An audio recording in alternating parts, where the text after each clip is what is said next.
इंदौर के वीआईपी परस्पर क्षेत्र में नवरात्रि के अवसर पर बनाए गए विशाल पंडाल में श्रद्धालुओं की बड़ी संख्या में आवाजाही को देखते हुए प्रशासन द्वारा फायर सेफ्टी की विशेष व्यवस्था की गई है।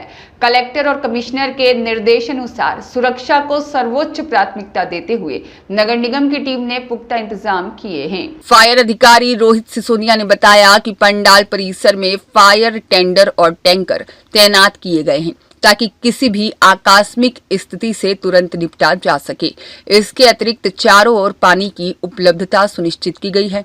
पंडाल के भीतर और बाहर वॉलंटियर्स को विशेष प्रशिक्षण दिया गया है। उन्हें यह सिखाया गया है कि आग लगने की स्थिति में मानक संचालन प्रक्रिया SOP का पालन कैसे करें और भीड़ को सुरक्षित तरीके से कैसे प्रबंधित किया जाए। इन वॉलंटियर्स में बड़ी संख्या में युवक युवतियां और सेवादार शामिल हैं। उन्हें फास्टिंग संचालन, सुरक्षा प्रबंधन और आग बुझाने के प्राथमिक उपायों की भी जानकारी दी गई है।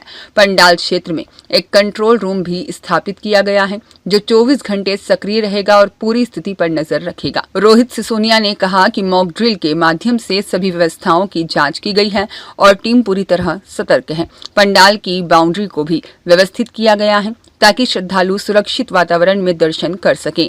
इन प्रयासों से श्रद्धालुओं को नवरात्रि महोत्सव के दौरान निश्चिंत होकर पूजा अर्चना करने का अवसर मिलेगा। देखिए, जो जोन नंबर 21 में ये नवरात्रि के तौर पर जो पूरे टाइम चलने वाला एक बहुत बृहद स्तर पर एक पंडाल वहाँ लगा हुआ है, जहाँ पर विभिन्न जो हमारे ज्योतिर्लिंग हैं उनकी आकृतियाँ बनाई गई हैं और श्रद्धालु बहुत बड़ी संख्या में वहाँ जा रहे हैं।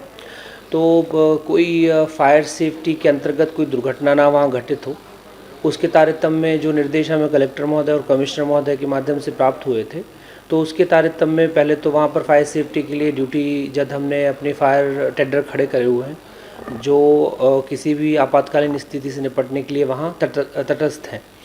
इसके अलावा हमने वहाँ पर वॉलंटियर्स की ट्रेनिंग कल करवाई थी और वॉलंटियर्स को हमने हैंड्स ऑन ट्रेनिंग दी गई थी कि कैसे यदि आग लगती है तो आप कैसे SOP फॉलो होना चाहिए, भीड़ को कैसे मैनेज करेंगे, फिर आपका जो फायर एक्सटिंग्विशर है वो आप कैसे संचालित करेंगे। उसके साथ साथ इन वॉलंटियर्स में बहुत ज़्यादा युवा बच्चे थे, युवा युवती और युवक थे जिनको हमने 1-to-1 ट्रेनिंग दी। इसके अलावा पंडालों में जो सेवादार की ड्यूटी लगी है, जिन गार्ड्स की ड्यूटी लगी, उनको भी हमने उसको संचालन फायर एक्सटिंग्विशर कैसे संचालित करना चाहिए वो सिखाया।